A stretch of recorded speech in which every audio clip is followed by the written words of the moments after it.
प्रदेश के बदायूं में हुए 2 बच्चों के हिंसा मामले में राजनीतिक सियासत ने अब जोर पकड़ लिया है। आपको बता दें कि सपा पार्टी ने भाजपा सरकार को आड़े हाथों लेते हुए इस मामले में दोषी ठहराया है। जहां सपा सांसद और महासचिव रामगोपाल यादव का आरोप है कि भाजपा पार्टी चुनाव के समय हिंसा करवाती ही है।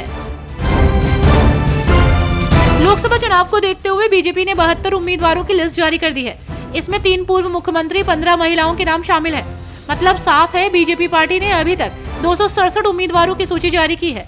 आपको बता दें कि दिल्ली में 7 में से 6 सीटों पर उम्मीदवारों के नाम बदले जा चुके हैं। आगामी लोकसभा चुनाव की तैयारियों के बीच असम के बारपेटा से सांसद अब्दुल खालिक ने कांग्रेस पार्टी को हाल ही में दिया अपना इस्तीफा वापस ले लिया है। जानकारी के मुताबिक खालिक ने सोनिया गांधी से मुलाकात की थी, जिसके बाद से खालिक ने पार्टी से इस्तीफा देने का यह फैसला वापस लिया है। पशुपति पारस ने भले ही केंद्रीय कैबिनेट से इस्तीफा दे दिया हो, मगर चाचा पशुपति अपने फैसले पर संतुष्टि जताने के बजाय उनके मन में मोदी ही है। ऐसा हम इसलिए कह रहे हैं क्योंकि मोदी कैबिनेट से इस्तीफा दिए उनको 1 दिन बीत चुका है।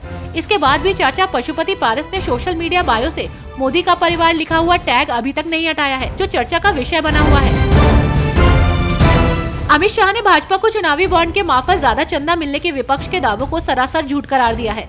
जहां गृह मंत्री अमित शाह ने कहा कि इंडिया गठबंधन को भी भाजपा के बराबर 6200 करोड़ का चंदा चुनावी बॉन्ड के मार्फत मिला है। साथ ही विपक्ष के हमले का जवाब देते हुए उन्होंने कहा कि गुरुवार को चुनावी बॉन्ड की जानकारी सार्वजनिक होने के बाद विपक्षी नेताओं को मुंह छुपाने की जगह नहीं मिलेगी। 2024 लोकसभा चुनाव की तैयारियों के बीच पीलीभीत में पहले चरण में ही चुनाव होना तय है, जिसके लिए 20 मार्च को पीलीभीत से नामांकन की प्रक्रिया भी शुरू हो चुकी है। ऐसे में माना जा रहा है कि पार्टी पीलीभीत के प्रत्याशी का नाम भी घोषित कर सकती है। पीलीभीत के टिकट पर बरेली सीट के दावेदारों की भी नजर टिकी हुई है। विपक्षी इंडिया गठबंधन में शामिल तमिलनाडु के सत्तारूढ़ दल डीएमके ने जारी अपने घोषणा पत्र में वादा किया है कि लोकसभा चुनाव के बाद विपक्षी गठजोड़ अगर सत्ता में आते ही नागरिकता संशोधन कानून को जरूर निरस्त करेगा। साथ ही डीएमके ने अपने घोषणा पत्र में जम्मू कश्मीर को पूर्ण राज्य का दर्जा बहाल कराने की भी बात की है। माह रमजान मुस्लिम धर्म के लोगों के लिए खास महीना होता है। ये पूरा महीना मोमिनों के लिए अल्लाह की ओर से अजमत, रहमत और बरकत देने वाला होता है। आपको बता दें कि रमजान के मुबारक महीने को 3 अशरों में तफसीन किया गया है। रमजान के पहले अशरे के 10 रोजे खुदा के रहमत के लिए नाजिल है।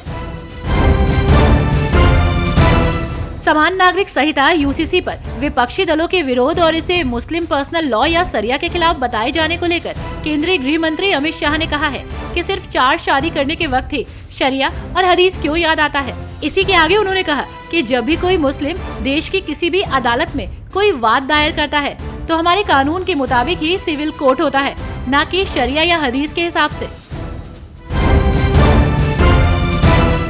लोकसभा चुनाव की तैयारियों के बीच अब न्याय यात्रा को मिले इस अपार जन समर्थन से एक तरफ जहां कांग्रेस को लोकसभा चुनाव में जीतने की उम्मीद जगी है, तो वहीं मोदी सरकार को इससे कहीं न कहीं नुकसान होता दिख रहा है।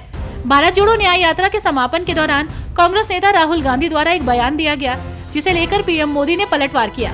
आखिरकार चुनाव के दौरान भाजपा तो ऐसे ही बयानों को तोड़ मरोड़ कर जनता के बीच पेश करती है।